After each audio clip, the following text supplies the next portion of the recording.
módulo 5, que correspondía a infecciones respiratorias bajas. Hablamos básicamente de lo que era tuberculosis y asma. Ahora vamos a entrar dentro de otro módulo que corresponde a la parte de enfermedades infectológicas frecuentes, como por ejemplo la que vamos a tocar hoy día, que es la infección urinaria y luego meningitis. Y por último vamos a hablar del COVID, vale decir, de la enfermedad por el SARS-CoV-2 y sus distintas características. Para ello vamos a tomar una modalidad diferente, ya que vamos a hacer un simposio sobre el tema entre todos los docentes para que todos puedan participar. Evidentemente ahí cada uno de los docentes va a tocar un tema específico en relación al COVID, y con la participación de todos ustedes vamos a tratar de desarrollar competencias en ese tema. Bien, ahora me permito, antes de empezar el tema de infección urinaria, llamar lista, por favor, atentos. Yanira Jacopa. Buenas tardes, doctor, presente. Buenas tardes. Agar Almanza. Iván Arancibia. Buenas tardes, doctor, presente. Buenas tardes. Paula Ávila. Presente, doctor, buenas tardes. Buenas tardes. Aldair Ávila. Presente, doctor, buenas tardes. Buenas tardes. Carmen Noelia Barrón. Presente, doctor, buenas tardes. Buenas tardes. Lourdes Barrón. Buenas tardes. Enzo Benavides. Nicole Berríos. Presente, doctor. Buenas tardes. Buenas tardes. Noemí Bolívar. Presente, doctor. Maya Bustamante.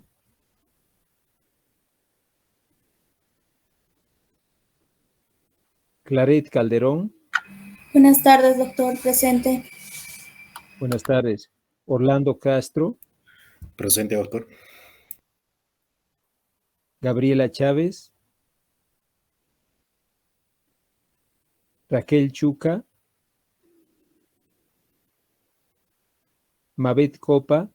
Presente, doctor. Buenas tardes. Buenas tardes. Zaida Cruz. Presente, doctor. Rolando Cruz. Rolando Cruz. Mariela Cruz. Buenas tardes, doctor. Presente. Buenas tardes. Gino Diverno. Luis Fernando Donaire. Buenas tardes, doctor, presente. Buenas tardes. Aide Encinas. Presente, doctor. Gabriel Escobar. Presente, doctor. Adriana España. Jimena Flores. Presente, doctor. Buenas tardes. Buenas tardes. Andrés Flores. Reina Flores. Presente, doctor. Buenas tardes. Buenas tardes. Noelia Flores. Alejandra Guerrero. Diana Hinojosa. Presente, doctor. Cristian Guaita.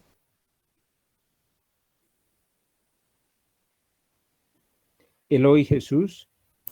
Presente, doctor. Buenas tardes. Buenas tardes. Ivanet Yanqui. Presente, doctor. Gabriela Machaca. Efraín Mamani. Guido Mendieta.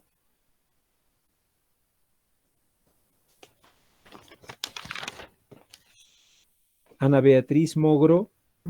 Presente, doctor. Buenas tardes. Buenas tardes. Soledad Mollo. Presente, doctor. Buenas tardes. Ever José Ortiz. Buenas tardes. Presente, doctor, buenas tardes. Buenas tardes. Araceli Otondo. Valeria Peñafiel.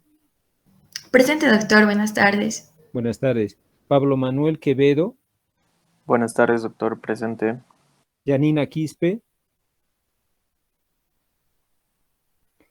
Nazarena Rocha. Presente, doctor. Juan Manuel Saavedra. Presente, doctor. Buenas tardes. Buenas tardes. Alejandro Sainz. Doctor presente, buenas tardes. Buenas tardes. Estel Salgueiro.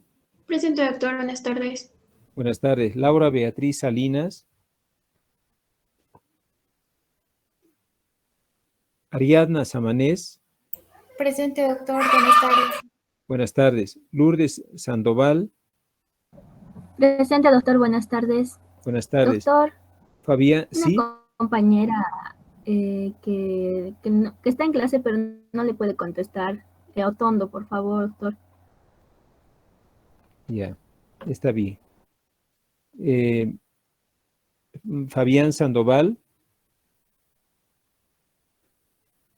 Cristian Silva. Presente, doctor. Buenas tardes. Buenas tardes. Adrián Sousa. Sol Mariana Tango. Presente, doctor. Lisbeth Tolava. Sergio David Vargas. Presente, doctor. Buenas tardes. Buenas tardes. Luis Spen Vargas. Presente, doctor. Graciela Vargas. Luis Marcelo Vázquez. Ana Ruth Velázquez. Graciela Vélez. Presente, doctor. Buenas tardes. Buenas tardes. Jessica Yucra. Romina Zelaya. Presente, doctor. Bien, vamos a empezar entonces el tema sobre las infecciones urinarias. Usted mira, doctor, ¿por qué contemplar el tema de infección urinaria en pediatría? Evidentemente el motivo fundamental es su elevada frecuencia. Se dan muchos casos de infección urinaria y a veces de difícil diagnóstico, y evidentemente hay que puntualizar las características del tratamiento y qué pruebas complementarias hacer y cuándo hacer las pruebas complementarias. Todos esos elementos son importantes para el ejercicio profesional y evidentemente tener una idea de los mismos es fundamental en la cátedra. Vamos a hablar sobre la infección urinaria. En cuanto a todos estos factores, vamos a hablar de las generalidades, la etiología, por qué se produce, cómo son las manifestaciones clínicas, muy variables, como les decía, en relación al rango de edad que tenga el paciente. Cuándo pedir exámenes complementarios, qué características tienen los exámenes complementarios, cómo poder hacer prevención de las infecciones urinarias y desde luego esclarecer cómo va a ser el tratamiento, cuándo vamos a hacer una profilaxis, no solo tratamiento, y desde luego cuándo vamos a referir a los pacientes y cuál va a ser la característica de referencia. En ese contexto, obviamente son muy amplio el contenido, y las competencias también son muy variables, ¿no es cierto? Tenemos que determinar la importancia de la infección urinaria en pediatría. Claramente deben estar comprendidos los signos clínicos en las distintas edades. Los exámenes complementarios también fácilmente identificables como anormales o normales deben ser para nosotros. Y desde luego poder reconocer cuando el paciente no está evolucionando satisfactoriamente para aplicar de esa manera el tratamiento más recomendable. Por lo tanto, hay muchas competencias que debemos desarrollar. La primera de ellas, en cuanto a la importancia en pediatría de la infección urinaria. Piense que hasta los 7 años de edad se han visto que aproximadamente el 10% de las niñas tienen algún episodio de infección urinaria. Muchas de ellas han repetido ya sus infecciones urinarias. Y cuando hablamos de niños al terminar la adolescencia, vale decir a los 17, 18 años, alcanza hasta el 30% de los pacientes que han pasado hasta esa edad algún episodio de infección urinaria, especialmente niñas. Como vemos entonces, muy frecuente. En cuanto a los varones, menos frecuente por supuesto, aproximadamente 3% de los niños hasta los 7 años de edad tienen una infección urinaria o varios episodios de infección urinaria. Y evidentemente ya la mayor parte de ellos, no la mayor parte, pero un alto porcentaje desarrollan recurrencias, vale decir, hacen constantes episodios de infección urinaria. El reflujo vésico-ureteral, una complicación frecuentemente observada, se ha visto que durante la enfermedad, o sea, durante el episodio de infección urinaria, puede alcanzar hasta un 38%, quedando aproximadamente con reflujo posterior el 1 a 2% de los pacientes. Desde luego, la mayor frecuencia es en las niñas, pero en el menor de 3 meses de vida es más frecuente en los varones. O sea, la dominancia en relación a de 3 a 1 está a favor de las niñas, se enferman más frecuentemente. Pero antes de los 3 meses de vida, hemos visto que es más frecuente en los varones que en las niñas. ¿Cómo definimos una infección urinaria? Desde luego, la definición clásica es la invasión, colonización y proliferación bacteriana en cualquier segmento del tracto urinario, desde la vejiga hasta el parénquima renal mismo. Sin embargo, es una definición operativamente no muy clara, porque solo habla de proliferación de gérmenes, y en ese sentido, ¿cómo vamos a saberlo? Tal vez por manifestaciones clínicas. En ese contexto, en pediatría se entiende la infección urinaria, la invasión, colonización y proliferación de bacterias en el tracto urinario a partir de la vejiga, pero también acompañada de manifestaciones clínicas que sugieren la presencia de enfermedad. O sea, signos que nos sugieren que el niño está realmente enfermo de una infección urinaria.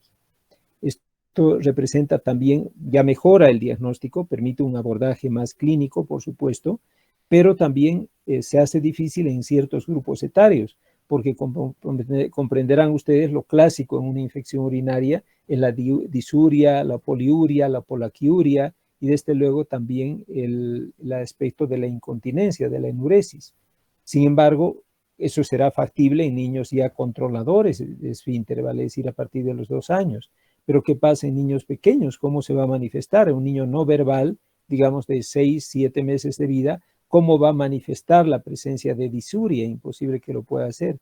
Por lo tanto, evidentemente se dificulta el diagnóstico dentro del punto de vista clínico en la etapa pediátrica temprana. Ahora bien, ¿cuándo hacemos el diagnóstico?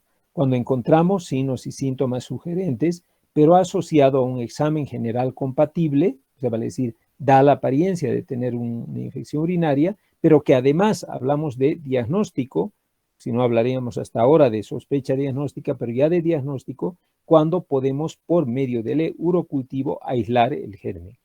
Por lo tanto, necesitamos 3 elementos para el diagnóstico definitivo: síntomas, bacterias en la orina, examen general de orina patológico, pero también el aislamiento bacteriano y el antibiograma respectivo en el examen de cultivo de la orina. En base a esos 3 criterios estableceremos el diagnóstico. Obviamente, ¿qué buscar, por ejemplo, en un examen general de orina y qué sería compatible con una infección? Es lo que vamos a ver cuando analicemos el examen general de orina en realidad. Ahora, en pediatría, al igual que seguro en otras áreas de la medicina, se plantean siempre diagnósticos relacionados con la infección urinaria que debemos recordar. Por ejemplo, lo que es una cistitis diferenciada de lo que es una pielonefritis. Estamos hablando en realidad de una clasificación en relación a la localización de la infección urinaria. Cuando hablamos de una infección urinaria de vías aéreas inferiores, o sea, lo que llamamos una infección urinaria baja, estamos hablando de que el parénquima, el segmento comprometido es el segmento uretral y vesical. O sea, estamos hablando de la uretra y de la vejiga que están comprometidos. Esa será una infección urinaria baja. Y una infección urinaria alta es cuando se está comprometiendo el uréter y el propio riñón. O sea, ya no la uretra, sino está comprometido básicamente el uréter y el riñón, entonces hablamos de una infección urinaria alta. Son siempre tan diferentes, me dirá usted, o sea, vale decir, solo el paciente puede tener una infección urinaria baja o solo puede tener una infección urinaria alta. Comprendemos que en lo que es infección urinaria alta, necesariamente primero tiene que haber pasado, salvo un grupo etario, por una infección urinaria baja para tener una infección urinaria alta, ¿no es cierto? Por lo tanto, la diferenciación no es muy clara. Ahora bien, ¿podrás tener solo infección urinaria baja? Sí, puede ser que solo se comprometa el área vesical y uretral y no el uréter y el riñón. Por lo tanto, sí puede ocurrir aquello, pero es muy poco probable que ocurra solamente una afectación renal y ureteral y no vesical y uretral. Por lo tanto, si bien es una definición muy práctica, hasta dentro del punto de vista terapéutico, se ve dificultada y parece no ser tan real ya dentro del punto de vista anatomopatológico. Ahora bien, la infección urinaria baja que estamos hablando, vale decir, por ahora conceptuada como vesical y uretral, da ciertas manifestaciones clínicas que sugieren ese diagnóstico. Por ejemplo, ahí tenemos la disuria, el paciente manifiesta dolor al orinar, que puede ser inicial o puede ser también terminal o durante todo el ciclo de la micción, ¿no es cierto? Encontramos poliuria y polaquiuria, vale decir, el paciente orina mayor volumen, pero además con mayor frecuencia. Encontramos que el niño entra al baño muy seguidito. También encontramos en estos pacientes hematuria y además urgencia miccional. O sea, vale decir, le da ganas de orinar, ya no puede aguantarse, tiene que correr volando al baño porque si no se hace pipí en el calzoncito. Por lo tanto, será muy importante considerar esos signos clínicos. Y además presentan dolor suprapúbico. Esa es la característica de clínica de una infección urinaria baja. Cuando hablamos de la pielonefritis, vale decir infección urinaria alta, repito, que compromete el uréter y además el riñón, encontramos que el paciente presenta fiebre, que es un elemento diferencial muy característico. O sea, si ustedes ven un paciente, por ejemplo, que ha venido con disuria, polaquiuria, incontinencia urinaria, ¿no es cierto? Y resulta que el pequeño ahora está presentando alza térmica, ¿qué pensaré? Que ha tenido primero una infección urinaria baja y que ahora ya está comprometiendo el parénquima renal, porque ha ido ascendiendo hasta el riñón mismo. Por lo tanto, sí diré que tiene una pielonefritis. Aparte de esto, de la fiebre, presenta dolor lumbar, esta vez le duele la espalda, se queja de mucho dolor el paciente, y también dolor abdominal, presentando vómitos y compromiso en su estado general. Si bien, como ven ustedes, hay signos muy diferenciables entre una infección urinaria baja y infección urinaria alta, la dominancia de estos últimos signos nos hacen pensar que estamos ante una pielonefritis. Cuando hablamos de infección urinaria recurrente, o sea que se repite la infección urinaria, cuando presenta 2 episodios de infección urinaria alta el niño. Vale decir, nos comenta el papá que en el mes de febrero presentó una infección urinaria con fiebre, ¿no es cierto?, diagnosticada laboratorialmente inclusive, y que ahora está nuevamente con fiebre y signos de infección urinaria. Hacemos el análisis, está confirmada la infección, entonces, ¿qué diremos? Es su segundo episodio de infección urinaria alta, por lo tanto, estamos hablando de una pielonefritis. Ahora bien, recurrente además, ¿no? Una infección urinaria alta recurrente. También se considera infección urinaria recurrente cuando presenta 3 episodios de infección urinaria baja, o en su defecto, un episodio de infección urinaria alta y un episodio de infección urinaria baja. Esto se ve discretamente diferenciado en el niño menor a 6 meses, vale decir, aquellos niños pequeños que tienen menos de 6 meses, lactantes menores, puesto que en ellos se habla que tiene una infección urinaria alta, ¿no es cierto? O sea, vale decir, una infección urinaria recurrente, cuando en el lapso de 2 meses, fíjense, solamente 2 mesecitos, ha presentado el paciente 2 episodios de infección de vía urinaria, inclusive en estos pequeños que pueden ser solo 2 de vías urinarias bajas.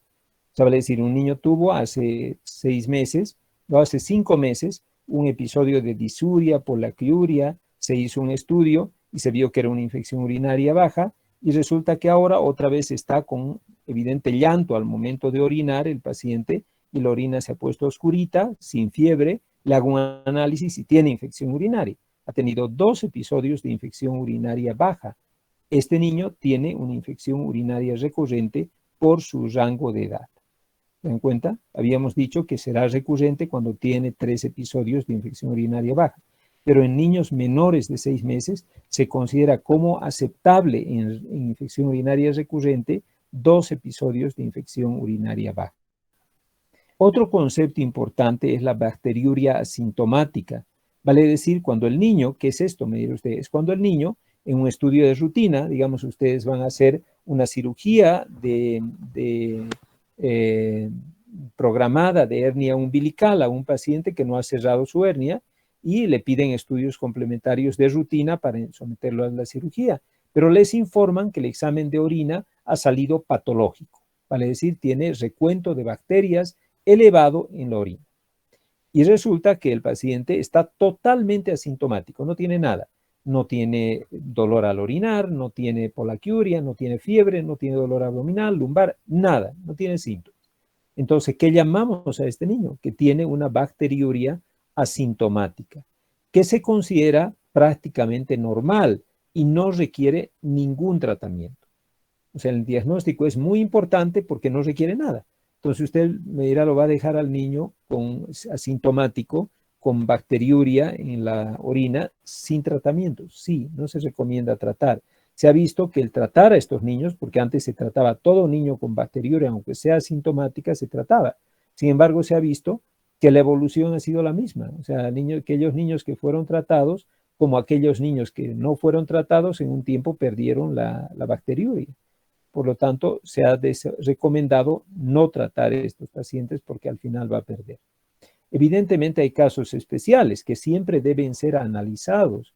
Comentamos siempre en la práctica de que cuando tengan un paciente y tienen normativas como las que estamos hablando, se adecúan al paciente.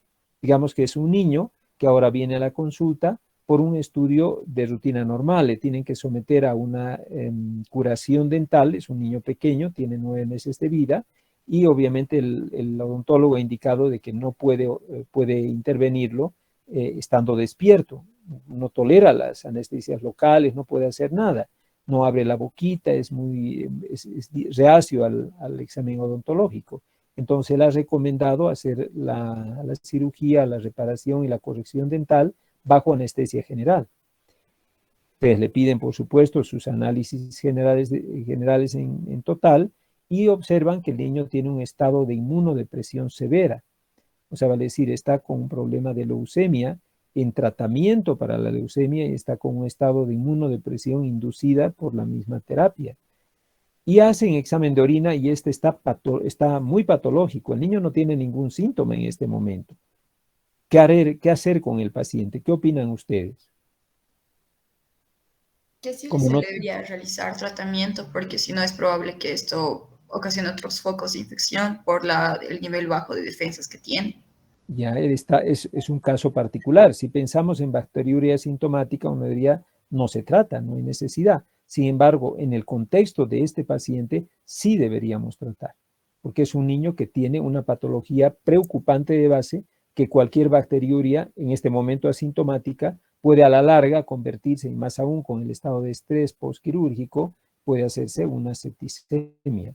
Por lo tanto, indudablemente, siendo un caso muy particular, habrá que tratar. Las infecciones urinarias atípicas es otro concepto a recordar.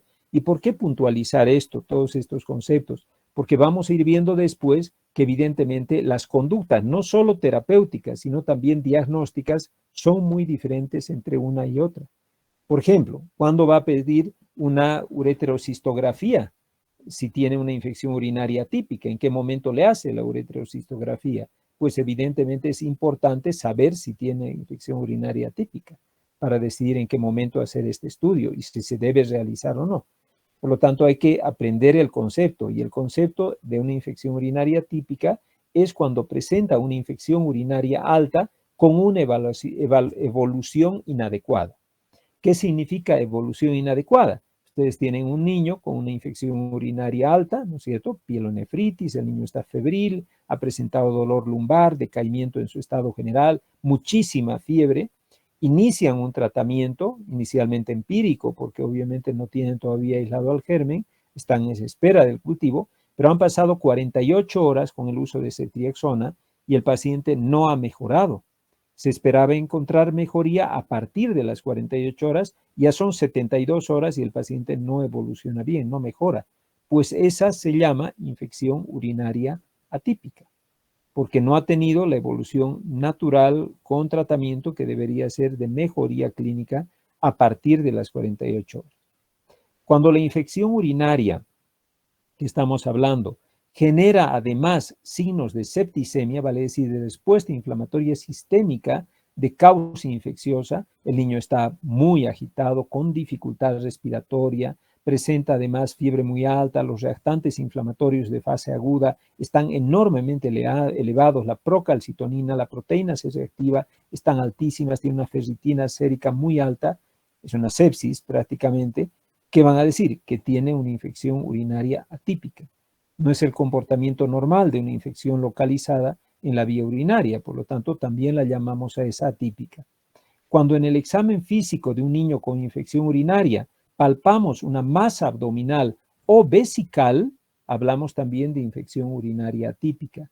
Cuando el paciente muestra signos de fallo renal, como por ejemplo una oliguria o una oligoanuria, ¿no es cierto? Un chorro miccional muy débil y además aumento en la creatinina plasmática de mayor a un valor de 1.2 miligramos por decilitro, diremos este niño tiene una infección urinaria atípica, porque está manifestando signos de fallo renal intraparenquimatoso. También hablamos de infección urinaria atípica cuando el germen causal de la enfermedad es distinto a la Escherichia coli. Ya veremos en imágenes posteriores que el agente causal más frecuente, hasta en un 90% o más en algunas series de etiología, es la Escherichia coli. Entonces, claro, hablamos de que esta infección urinaria es atípica cuando encontramos otro germen. O sea, nos encontramos un Proteus en una infección urinaria, dirán, no, esta es una infección urinaria atípica.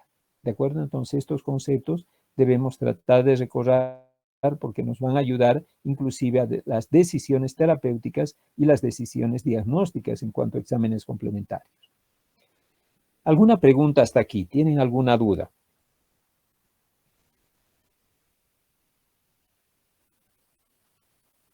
Doctor, buenas tardes. Dígame. El tratamiento Buenas para tardes. lo que es va a ser la bacteriuria sintomática, ¿solamente se va a dar para pacientes con inmunodepresión o también va a haber otro tipo de casos?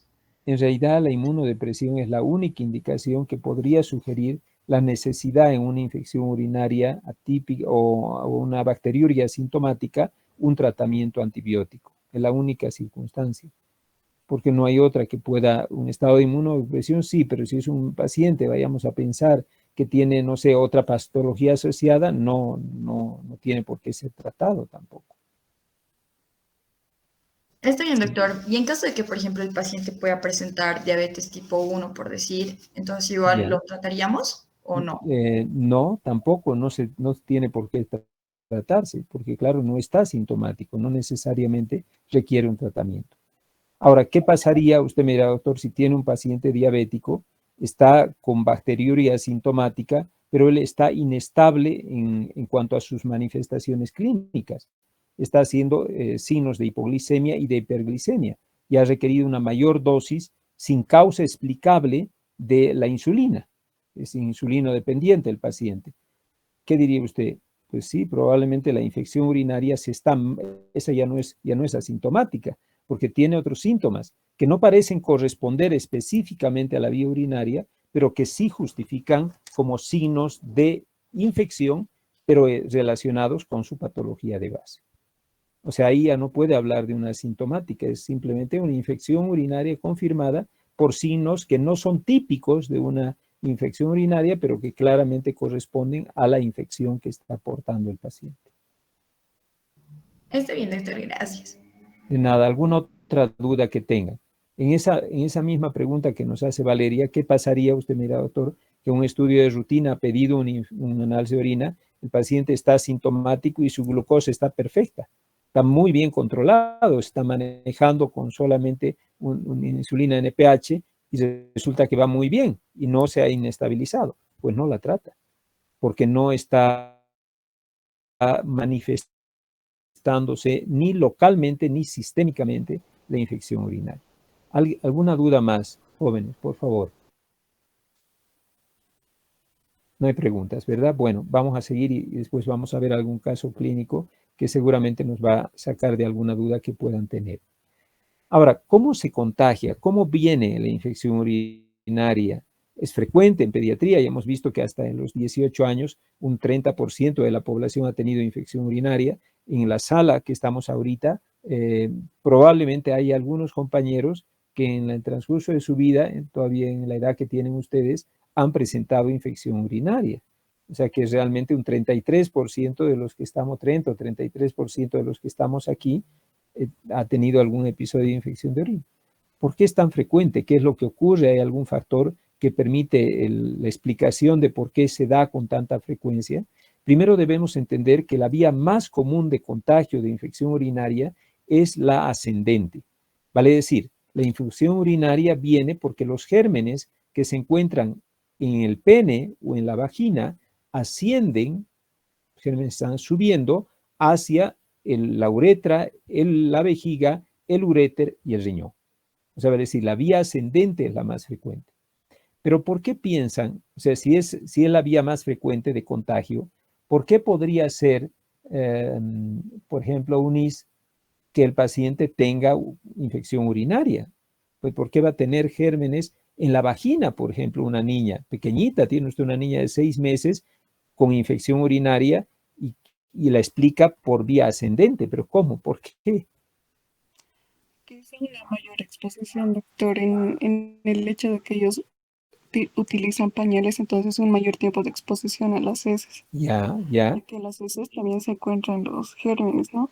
Claro, fíjense, en realidad en las niñas, por ejemplo, la uretra está a distancia de la vagina de 1 centímetro, 1 centímetro de distancia. ¿Qué pasa cuando la niña hace caquita a los 6 meses? Hace en el ano y hace en la vagina, o sea, se va toda la caca a la vagina y se entra dentro de la vagina. Cuando ustedes, siendo mamás o papás, vayan a cambiar a sus bebés, ¿no? Van a abrirles para limpiarles la vaginita y se van a encontrar llena de caca su vagina, o sea, llenita de caca. Las heces se entran siempre en la vagina de las niñas. Y por lo tanto, claro, si no han limpiado bien, con cuidado y justo hecho la mala suerte, que esté una Escherichia coli, especialmente la del antígeno K1, que tiene predisposición por el uroepitelio, listo, se subió rápidamente hasta que ustedes procedieron a la limpieza de la niña. Y si no la limpiaron, peor todavía, se tuvo todo el tiempo de ascender hasta adentro y por lo tanto produjo la infección urinaria.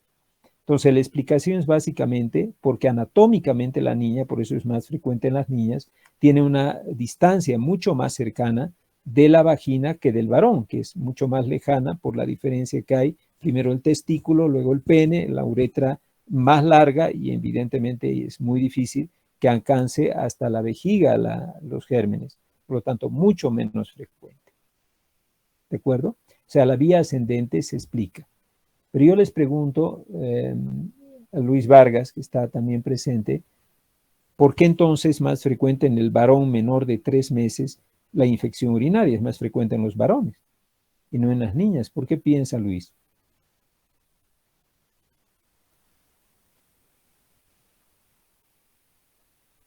En el varón de 3 meses, doctor, quizás igual sea por el mismo de que lo utilice los pañales y eso, porque a veces no hay una buena higiene en esa zona. Ya, el pañal podría ser la causa. ¿Qué dice Cristian? Cristian Silva, ¿cuál es su opinión?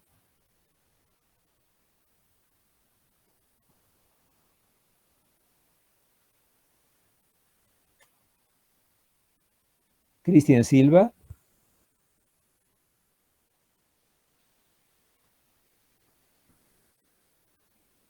Creo que Cristian no está presente, pero sí me ha contestado. A ver, Sol Mariana Tango, ¿qué me dice usted?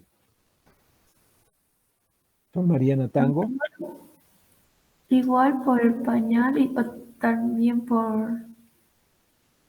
Ya, mire, ustedes van a ver, Sol Mariana, cuando tengan sus bebés, que evidentemente el niño chiquitito, menor de 3 meses, tiene una particularidad. ¿Cuál es?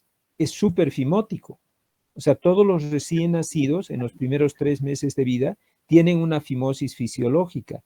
O sea, vale decir, el orificio del meato es muy difícilmente visible porque está muy cerrado el prepucio en los primeros 3 meses. Luego, con las sucesivas erecciones en el periodo lactante antes de orinar que tienen los bebecitos, van dilatando su prepucio y evidentemente ya se hace muy claramente visible el meato. Por lo tanto, al estar muy cerrado, acumula secreciones y eso promueve el desarrollo de infecciones urinarias en el niño pequeño. Por eso es más frecuente en los varones que en las niñas, porque está muy cerrado el prepucio. Ese es el motivo más frecuente para que en este rango de edad haya una mayor predisposición en menores de 3 meses a las infecciones urinarias. ¿De acuerdo? Otra vía es la hematógena. O sea, vale decir, ya, de acuerdo, es la vía ascendente, se entiende muy bien, llega el germen y se sube hasta arriba. Pero ¿por qué hematógena? Se da sobre todo en recién nacidos que tienen una madre con una infección urinaria. O sea, la mamá tiene un proceso infeccioso y no necesariamente urinaria, puede tener una neumonía también la mamá, y el germen ha viajado hacia el útero de la madre a través de la vía hematógena, entrado a la placenta y contaminado al niño. Y se ha localizado el germen en el uroepitelio. Por lo tanto, otra vía frecuentemente encontrada es la hematógena, y que de la hematógena va a localizarse en el área renal.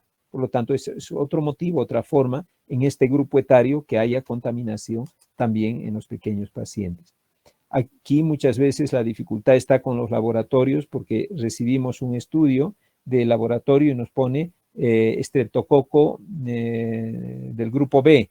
No corresponde cultivo porque es un germen normal.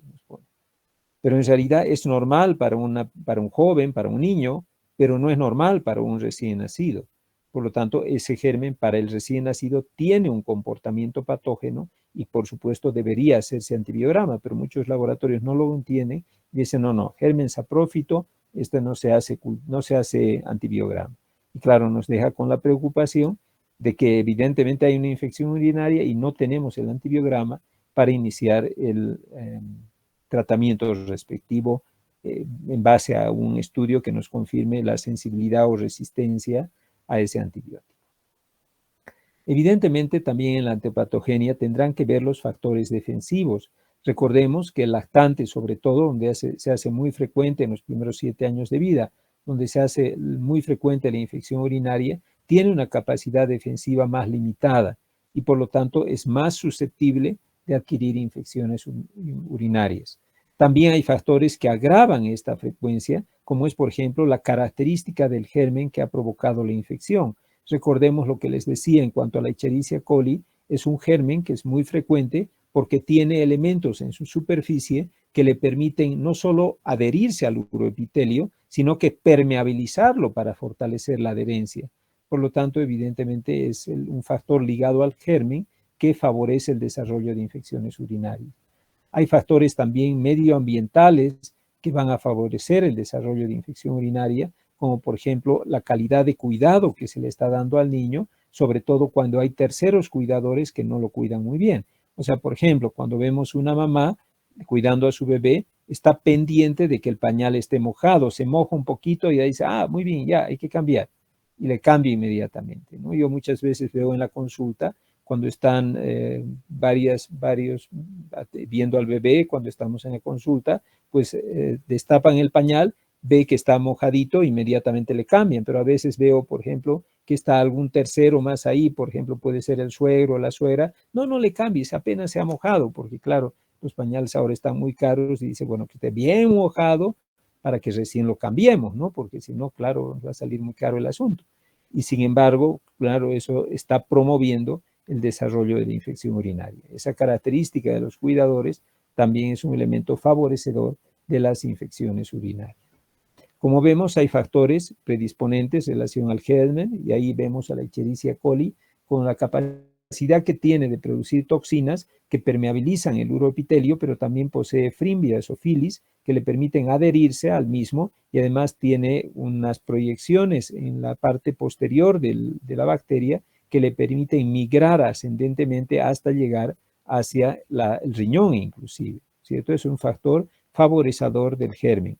Evidentemente hay factores favorecedores del huésped también, donde obviamente la defensa es muy importante, tanto en la inmunidad innata, ¿no es cierto? Estoy hablando de los linfocitos, los macrófagos, que van a fagocitarse a las bacterias, como también inmunidad específica, muy inmadura en estos pequeños, que no le permiten una adecuada defensa. ¿Habrá otros factores ligados al huésped también? Por supuesto que sí, por ejemplo, anomalías renales. Un niño que tenga alguna malformación renal, por ejemplo, un riñón ectópico, o sea, un descenso renal, ven ecográficamente que el niño tiene un riñón muy bajo, van a mirar la uretra y está doblada. y ese elemento va a impedir un flujo corriente de la orina y por supuesto va a favorecer el desarrollo también de infecciones urinarias. Se ha visto que existen características de herencia en el tema de la infección urinaria, o sea, aparentemente tienen rasgos familiares también ligado a genes predisponentes a la infección urinaria que favorecen el desarrollo de la misma. El estreñimiento es un elemento muy favorecedor de infección urinaria. ¿Cómo explicarían que el estreñimiento puede ser causal de infección urinaria? ¿Alguna idea, Yanira Jacopa?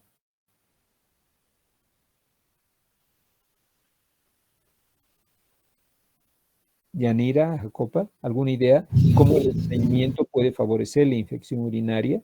Adelante, Yanira.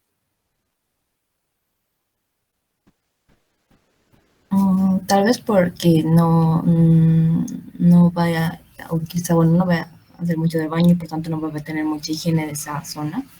Ya. A ver, ¿qué ocurre, por ejemplo? ¿Ustedes han visto algún niño estreñido en su vida, chicos? ¿Alguno de ustedes? ¿Han visto? Sí, doctor. Han visto, ¿verdad? ¿Qué es lo que hace el niño? O sea, no quiere entrar para nada al baño, o sea, imposible, porque sabe que el entrar al baño le va a representar un dolor inmenso. Entonces, usted lo ve que está bien jugando, de repente se para el niño y se pone como una tabla contrayendo los glúteos, ¿no es cierto?, para aguantarse, porque siente, Dios mío, tengo ganas de hacer caca, no me va a doler, empieza a pensar todo y directamente se aguanta, hasta que se le pasa la ganita. Se le pasa la gana, ¡ah, qué bien, qué suerte! Y otra vez se pone a jugar. Pero no solo ha retenido caquita, también ha retenido orina. Y por lo tanto, al retener la orina y la orina está retenida en la vejiga, largo tiempo, un tremendo globo vesical, obviamente la orina retenida también va a generar una tendencia al desarrollo de infección urinaria. Por eso es un elemento muy importante en la anamnesis el preguntar, indagar si el niño está estreñido, porque sabemos que por esta retención vesical que a su vez provoca en el niño, hace que se promueva el desarrollo de infecciones urinarias. ¿De acuerdo? Aparte de estos elementos, evidentemente tenemos también niños que con tumores, por ejemplo, un tumor de Wilms o una tumoración vesical, se ven favorecidos en el desarrollo de infecciones urinarias, ¿no? Hasta por aspectos inclusive obstructivos en el sistema de drenaje renal. La hipertensión también es un elemento favorecedor, como los niños con bajo peso y baja talla. Como ven ustedes, hay un grupo grande de niños que están predispuestos al desarrollo de infección urinaria. Aquí vemos entonces los antecedentes de riesgo que explicarían por qué se produce la infección urinaria. Por ejemplo, un niño con